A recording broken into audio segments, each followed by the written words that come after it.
चलित वर्ष पक्षी गणना निमंते 44टी साइट अंतर्भुक्त होईछि। गणना टीम रे रहिबे छात्र छात्री और गणमाध्यम प्रतिनिधि। आसंता जनवरी 18 रे सिमिलीपाल बनखंड रे आरंभ हेबो पक्षी गणना। एथि निमंते बारिपदा बनखंड पक्षरु वनरक्षी, वन अधिकारी, छात्र छात्री प्रमुख एनजीओ परिषदविद एवं गणमाध्यम प्रतिनिधि ने एक प्रशिक्षण शिविर तथा बैठक अनुष्ठित हो जाइछि। ଏହି बैठकटी बारिपदा बनखंड अधिकारी श्री ए उमा महेश अध्यक्षता जिला वन अनुभाग अधीनस्थ संकल्प भवन ठारे अनुष्ठित होइतिला। ଏହି बैठक विशेषतः पानी रे विचरण करुवा पक्षी मानक गणना विषय आलोचना हेबा सहित गणना प्रक्रिया किभली भाबरे जीवनचर्या को श्रृंखलित रखिपारिबो से विषय आलोचना होइतिला।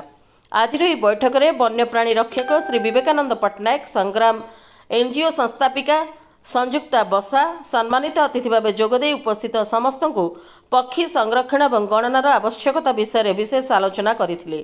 आज बैठक में अतिरिक्त वन संरक्षक श्री रविनारायण महांती, उपस्थित वन विभाग कर्मचारी और छात्र छात्री को वन खंडरे देखा जाउथुवा पक्षी मानक विषय विशद विवरणी देवा सहित वैज्ञानिक तथ्य उपस्थापन करथिले। मयूरभंज जिलूर Debasmit Choudhury report, prime TV Odia.